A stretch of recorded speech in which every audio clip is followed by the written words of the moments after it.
Hi, I'm Eric Westreich, and you're watching Startup Show San Diego, a startup TV show about startup companies. And we're here at the Esri User Conference in the Startup Zone with Jeff Dahlke, Managing Director of Remote Geosystems. Jeff, welcome. Hey, Eric, thanks. So you're a co-founder also, so what made you create Remote Geosystems?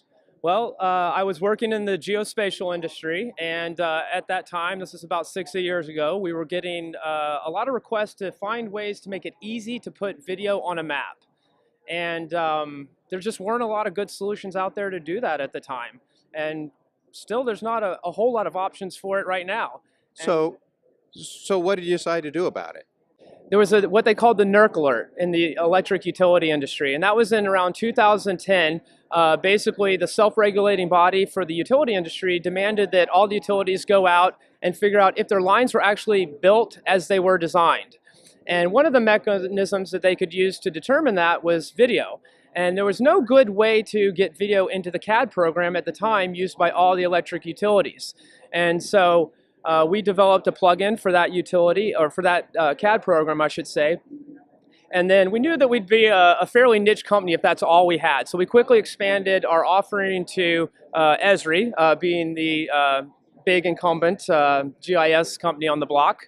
And so we built a standalone tool to enable people to use video with their Esri maps.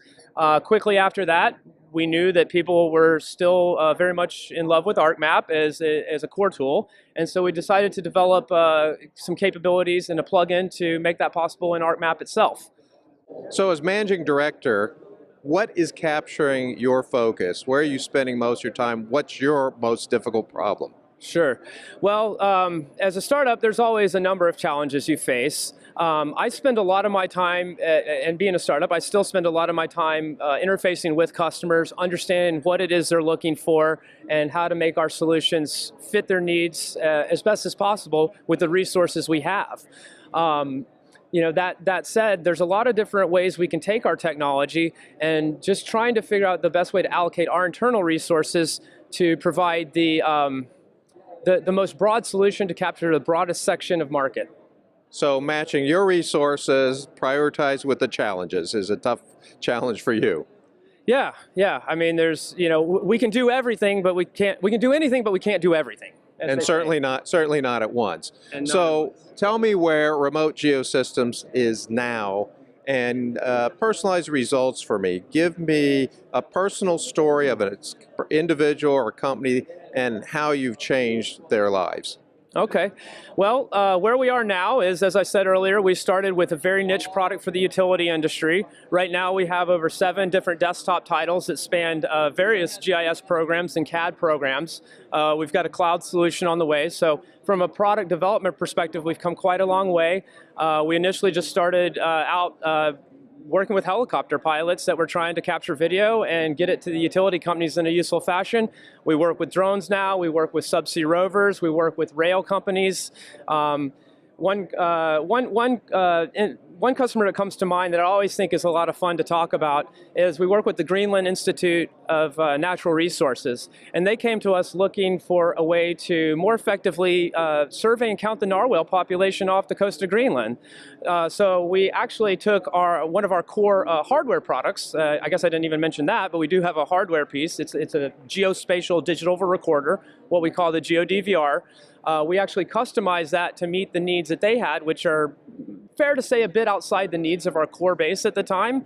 But we actually put the solution together fairly quickly, got it over to Denmark, they flew it over to Greenland via Iceland, and began counting narwhals by the time the season started, which they do this. So where do you expect to be next year? You've had desktop products, some hardware. Is it in the cloud, or are you going beyond that? Definitely. We're going to increase our cloud capabilities, the access for people to get on there, try that out. Right now, it's kind of been a curated type of thing. So a company comes to us, says, I want this on site, I want a specialized version for myself. It's kind of been on a onesie-twosie type of basis. And in the next year, we want to make that really publicly available for everybody to come in and try, see if they like it. If they do, they buy it. If not, then, so be it. And the most important question, if they want to find more about Remote Geosystems, where do they go?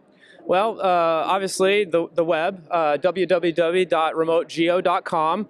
You can email us at info@remotegeosystems.com, or you can give us a phone call at 970-367-7808.